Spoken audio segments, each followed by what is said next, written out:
You are now listening to Extra Time with Dan and Chris from the Sportsheads. Gotta love a little extra time. Welcome, guys, to another episode of the Extra Time with your boys Dan and Chris from the Sportsheads. How are you guys doing? And Chris, more importantly, how are you doing? Sorry. Can you feel the heat down in your soul? Can you hear the heat? We're in control. I know you can't take my bad singing, but can you feel it? It's Miami Heat. We can't be beat. Just a little bit something for you. You know what I'm saying? I know I'm a DJ and I can't sing, but I feel that good that I had to bless you with my bad singing, man. Terrible singing, but just for you, Dan, because we in the Eastern Conference Finals. Can you feel the heat, Dan? Two things. Firstly, as a DJ, I would have thought that your singing ability would have been a lot better. You're surrounded by music on a constant basis. Come on, bro. Come on. Maybe that's the reason I am a DJ, because I can't sing. Clearly, you can't sing, so yeah. You know, they say those that can't play coach, you know, those that can't sing DJ, you know? Fair enough. Fair enough. Secondly, props is where props is due. I did say that I thought the Bucks would get to the finals. They didn't. They lost miserably to the Heat. I think personally, home court advantage was something that would have played in the Bucks' favor had it happened in a normal season. And I think this situation of no home court advantage has definitely helped equalize or stabilize the sort of balance between different teams. So, you know, kudos to you. You know, Heats look strong. We'll see. I think if the Raptors win, it's going to be a bit of a different ball game. You know, the Raptors have had the Heat's number all season, but credit to where credit is due. Heat's have done well. Hey, man, I told you. You said Toronto was the sexy supermodel. I told you we were the grimy, gully dude with the dreads, with the gold teeth. They got the Benz outside. They got the bad chick. I told you that's the Miami Heat, and we proved that in this series, man. It was a little scary in Game 4. We kind of took our foot off the pedal, but we had to make sure we came back in Game 5, even though they didn't have Giannis, and put the pedal to the metal, end all of the conversation about who, if, and what, or where anybody was going to be. But we all know the Miami Heat are in the Eastern Conference Finals. Big shout out to Jimmy Butler and those boys from the 305 to go to Orlando in the bubble and represent. And I know there's a lot of salty people out there that did not pick the Miami Heat. They didn't even want Jimmy Butler going to Miami from Philly. And he's proven them wrong too. So I just gotta say, big shout. The city, it's raining outside, but we feeling a lot of love. There's a lot of happy people down in the 305, man. Not gonna lie. All right, mate. You can have your glory moment. I'll give you your glory shine. But we do have a show to talk about. We do have a show to discuss, and most of it will be about the NFL as we have football coming up tomorrow. So I'm quite glad about that and quite excited. And so moving on to the NFL. We'll talk about the first thing, Cam Newton and the Patriots. You know, Cam's now come out and said that this move with the Patriots seems to be a match made in heaven. He's talked about sort of if anyone hasn't seen it, definitely go and sort of your NBCs, your Sky Sports, and read the article. But in sort of the whole, to summarize what he said, he basically talked about there being a sort of a stereotype towards him, a stereotype in terms of the negativity, some of the noise and chatter surrounding him. So for me, I really wanted to talk about this point of view because I think, you know, you're hearing a little bit on the news about race. And I think the one thing in America that's very easy to talk about, that's very easy to go to because of its history, which is fair enough, is race. And for it to be the go-to card. Now, do I think race played a factor into Cam Newton? No.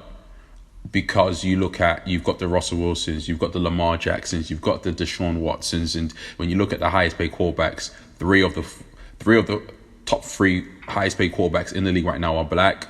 I'll say Patty Mahomes is mixed, but for the context, we'll say black. So yeah, you look at all of that, but also and I think Lamar Jackson is going to probably be up there, so you can probably get the next top four. But the reason why I don't think it's race, I think it's going to be a little bit different. And my thing of why I feel, you know, Cam was a bit ostracized was not just the fact that he had been injured for a while, which does play a fact. But I think also it's culture. I think culture more than race. And I'll say black American culture, or what is perceived as black, quote unquote, culture. And I think when you look at Cam and the way he's responding, he's very flamboyant, he's very out there, he's very much embracing of a culture that's seen in America as a sort of quote unquote black culture. And I think for owners who are predominantly white, owners who are predominantly of a different type of culture, if you want to say quote unquote white culture within America or white American culture, it can be, or to them, it could be potentially be seen as off-putting to them. So for me, I feel it's culture that's played more of a factor. And when you look at some of the times when, coaches have, said stuff about players, I don't necessarily think it's about race, but when you look at D-Hop and the reports that were coming out with Bill O'Brien, it was like sort of baby mamas, and there's this, probably negative stereotype seen among sort of black culture about, baby mamas and dads around with multiple baby mamas, which, quote unquote, Tom Brady technically has a baby mama. So the GOAT has got baby mama. I can't really see how it's seen as negative from other people. Situations, relationships don't work. But I think going back to it and staying to the focus is just, I think with Cam, it is really seen as culture more so than race, because you see black quarterbacks, and then when you got like a Russell Wilson, it's like he's not black enough. And the sort of the critique that's criticized of him, which I think is just silly, because I think being black is what you are, not what you should try to be. It then becomes, from the outside point of view, as a British person looking in, I think it is definitely down to the culture and with Cam. And when you see him, it's, I remember sort of the Carolinas owner was asking him, do you have any tattoos? Do you have any piercings? So, when you look at all of that, it's definitely a perceived quote unquote black culture thing. And I think it's more of a cultural than a race thing, and seen as black culture as opposed to sort of white corporate, maybe American culture. Because when you say act like a quarterback, what does it mean by acting like a quarterback? Really, it's just, sort of a corporate business like setting, hair short, go to the office, no real tattoos. You got to look like a Tom Brady, a Peyton Manning sort of thing, or Joe Montana. And now as it's going in, you start to see more of black culture coming in. Lamar Jackson with I won't say dreads, but Kane Rose, but black people with dreads, tattoos, earrings. And so we'll see. But Chris, what are your thoughts on what Cam said? What are your thoughts on actually what I said as well? Do you agree? Do you think it is purely down to race? And what are your thoughts on why he was sort of stereotyped in the league? I think moving forward, first and foremost, I should say, the NFL is kind of like the last league to kind of get it that is like majority black, in terms of like the NBA obviously gets it. The NFL is next to try to get it in terms of like let everything just be based on talent. When I started watching the NFL, quarterbacks were all the quarterbacks were pretty much white. You had your one token black quarterback, your Warren Moon in the 90s, but you almost knew as a fan that position was for a white guy. As much as he was surrounded by so many other black athletes, the running backs, the wide receivers, the cornerbacks, the linemen, and so on and so forth that were black and white, I would say, we knew the quarterback position was for a white. It was almost like that's what it was. It didn't have to be good, It just wasn't for the likes of the African American until obviously recently these new GMs come in and these new coaches come in and they're all about talent, So when the Michael Vicks of the world come in and they can show that they're dual threats, it doesn't matter what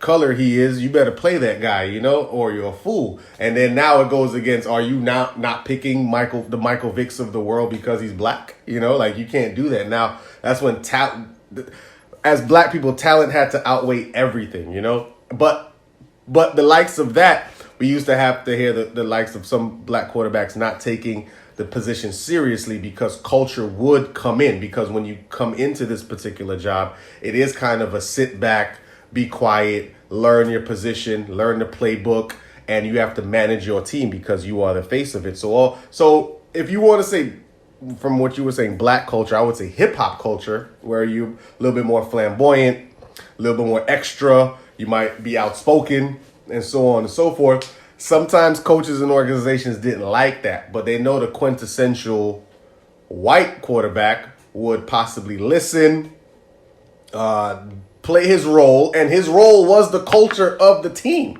and the owner. So there was never a problem with that. Sometimes I believe they would pick that over talent. They were like, hey, man, we just got somebody here that's running the mill. Let's be real. We have a whole bunch of white quarterbacks that I feel that if they spoken up or they wasn't the status quo, might have probably had a position, but they just said, hey, man, this is my job. I'm going to be the second string quarterback, full stop. Whereas, in black culture, hip hop culture, if we see something, sometimes we just have to speak up. It's just not one of those things where we can be hum about certain subjects. So when it comes to the topic of Cam Newton, especially going to Carolina, which is a red state, for those that know what that means, it can be perceived where his culture or the way he presents himself with the dreads and the tattoos, and he's loud and he's boisterous. For some reason, the fans love it, but we can see how that can rub some people the wrong way. I believe if you went to a big city, probably the Giants or somewhere like LA or a more liberal town, they would embrace everything about Cam Newton. So a lot of times it could be where you were drafted and so on and so forth. So now his new turn with New England, him saying that perception is everything, and what I've said earlier, that you had to be this particular kind of guy. Can you imagine Peyton Manning or Tom Brady being asked, do they have tattoos or piercings or baby mama drama? Like, I'm sure that wasn't a part of their the interview, But big shout out to Bill Belichick, who I think is all about winning. I do think Cam is a winner, and he needed to be in a better situation. And I do think New England is going to be a better situation for him, and I think Bill Belichick will use him to the utmost ability. I believe he loves him. We never hear Bill Belichick give anybody any type of praise, really, and he's raving about Cam Newton. So I think it is a match made in heaven for Cam and Bill. And I do think that the New England Patriots will still win the NFC East, honestly. So do you think the stereotype on, going back to the question, do you think the stereotype on Cam was down to race, or is it down to what I've described as more culture than anything else? Or what do you think? Do you think it's partly based on race? I mean, obviously we do acknowledge that part of it was the injuries and whether he will get back to form, but do you think part of that was down to race? It's hard to say yes and no. This is how deep race is in America, that everything that is so subconscious, it's so subconscious. So it's not like the community woke up and they said, you know what, Cam's black and we don't want a black quarterback, and today we just don't want. No, I think it's so subconscious to like what I like that I am going to dislike what I don't know. You understand what I'm saying? So that could be a black quarterback that I'm not comfortable with, or understanding his culture, So because race and racism is so deep in this country, it tends to pull on the subconscious of people, that even if you're talking about a subject, indirectly race is involved, You don't even mean to, because things, the way the systems are, the way things are set up, you indirectly have to bring race into it, because it's hard to have a direct conversation without knowing what the hell's going on around us. See, for me, I think race and culture, unfortunately, particularly in America and with American sports in particular, is so intertwined. And that's why I put quote unquote black culture, because I don't really think there is a culture that summarizes one particular ethnicity. I think that's wrong to say that, because I could be born in Germany, speak German, like German funk, and then someone looks at me like, what, you're not really black? I was like, well, why not? Like, my skin's still black, my parents are still black. I'm just born in a different country that doesn't speak English. That's not my culture. So I think in and out itself, culture sometimes it should be more fluid than it is in society, or seem more fluid. But I think with America, we have superseded sort of culture and race, sort of the same thing. So like I said, I do think part of it was the culture, less so the race, because when you look at now, the top quarterbacks in the league, a lot of them are now becoming more African American. You've now got back to back, winners in terms of, again, I'll say Patrick Mahomes was mixed, but in the context of America, he's seen as black. So, it's black and black quarterbacks, last two MVPs and, Super Bowl MVPs black. So, you see that really. And, sort of when you talk about sort of the MVPs, potential MVPs, you've got like four on the list: Watson, Wilson, Patrick Mahomes and Lamar Jackson. So, you're sort of dominating in that respect as well. So I do think overall it is a little bit of both. But I do think as well, Cam had something to prove in general. It's funny that he's also talked about stereotypes, about he's having a stereotype, but yet he had a perceived stereotype about Bill, when he talks about, I thought Bill was one way. So it's, you know, you're kind of being a bit hypocritical in that respect. But I think you're also acknowledging now that stereotypes tend to kind of be wrong, and you should never judge a book by its cover. And I think that's what the moral of what Cam should say. But also Cam needs to also recognize as well, you should listen more to the positive critics rather than the negative critics, because there are just as many people that don't like Cam, there are as many people that do love Cam. But to your point about and just to be careful when you talk about him being hypocritical, I think his stereotype to Bill Belichick is from what he is actually seen. You know, he's from what he see. Oh, Bill might be tough and he cuts guys and he's stern, and when he stands up there, he don't really give you a lot of information, and he can be very cutthroat, and that's a little different than this dude's black, I don't like him. Yeah, no. So when I say hypocritical, I probably might have used the wrong word for that. It's probably a bit of hyperbole, but I think he kind of acknowledges a little bit. Just was like, ooh, let me just slow down, because I did have a stereotype. It's better to find the person and understand that. And I think that's a great lesson for everyone who's listening, that look, we all have stereotypes. It's a human nature thing. But let's just slow down on fully going into that stereotype until you actually know the person. Judge a person by his character, not by the looks. So moving on, we have some breaking news with regards to contracts. Jalen Ramsey has signed the biggest, and I mean the biggest, contract for a cornerback or defensive back in league history. Now, the extension with the Rams is $105 million with 71 guaranteed. So he is going to get $71 million from the moment he signs ink with his name on paper. $71 million. Jeez. Now drop the money bomb for him. Money. That actually is not just the largest deal for a defensive back, but it blows all the other deals out of the water. Now, the next guy after him, so he's going to earn $21 million per season. The next guy after him is Darius Slay at $16.7 million, and then you got the Brian Jones at $16.5 million, who did actually have the record for the largest guaranteed cornerback with $82 million overall, with $54 million guaranteed, and obviously now he's blown that out of the water with a 20 plus more guaranteed. So my question to you, Chris, not necessarily the money, well, yeah, actually is, one, are you surprised that a cornerback has been paid that much? And two, do you think he's actually worth the money being paid? Before I answer your questions, I know Byron Jones woke up like, damn, I thought I was the baller cornerback of the league, man. Man, talk about things change quickly. Woo! The money that he's made is he worth? What's the first question? I'm sorry. So, I mean, let's go this. Is he worth the money? And two, are you shocked a team has played a defensive back that much money? Jalen Ramsey, is he worth the money? I don't know. Very fair. I don't know. Because I think Byron Jones is worth about what he made. He was the highest paid. Now, when you give somebody now 6 figures and you give somebody 9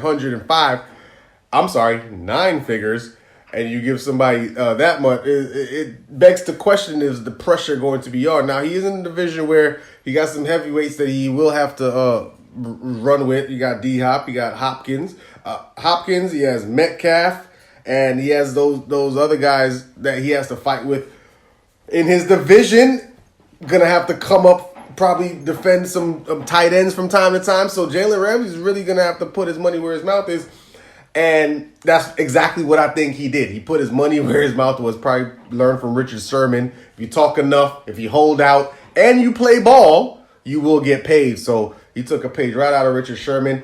And should a cornerback be paid that much money? I do agree that cornerback should be next on the paid list, because this passing league, now you have to be good. Now in this passing league, this is a passing league through and through. We know that. So we do need those lockdown corners that can shift one side of the defense only to one side, so you can have an island on the left. So it can work if the system and the scheme of the defense is tailored to that cornerback. So we'll see if LA is going to be. Now, if you do that, you have to be top 3, top 4 in defensive rating against the pass. So we'll see if LA is up to that challenge. I'm not paying you $105 million if I'm not in top 5. Sorry. So yeah, for me, I'm not sure if he is worth it. As a Seattle fan, I'm kind of scared, not necessarily because he's being paid that much.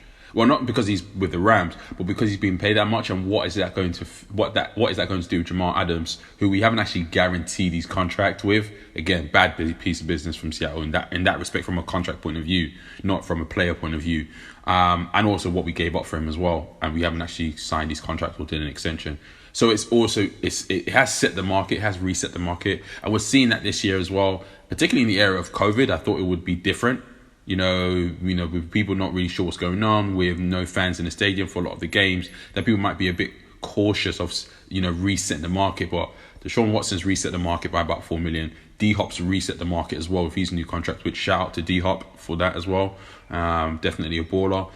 And now you've got Jalen Ramsey resetting the market. And I feel like there's going to be more positions that are going to be resetting the market in terms of being paid.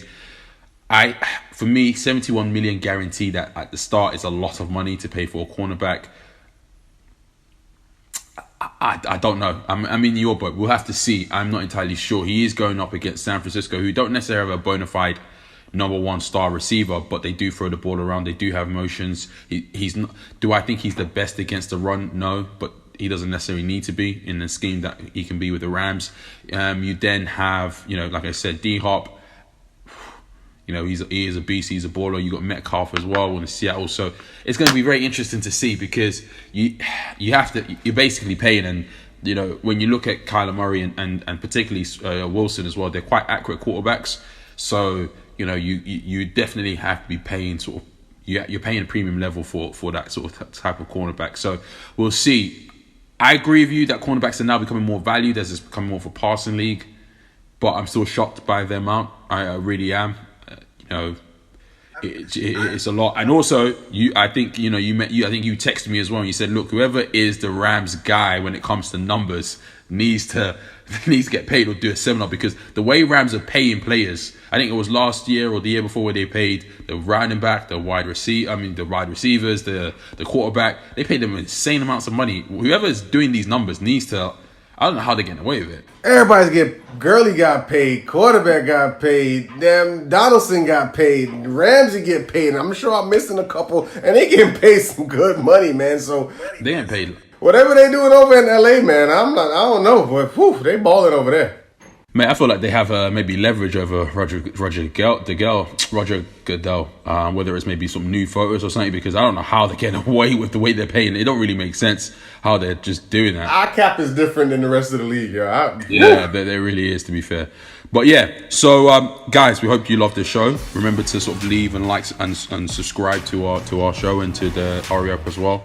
The adult show, we should say, our parent show as well. But remember to leave comments. Let us know what your thoughts are on the Cam Newton situation. Let us know your thoughts on the Heat, and whether or not Chris is maybe too excited for the fact that they're in the finals, and maybe you should calm down a little bit. But also let us know your thoughts on the Jalen Ramsey the cornerback situation, and whether you think cornerbacks should get paid that much as well. We'd love to hear from you as well. So on that note, guys, continue to listen to us, continue supporting, and we'll come back on Friday with a new show. I'm rooting for the Raptors tonight. Let's go. Thank you for listening to Extra Time.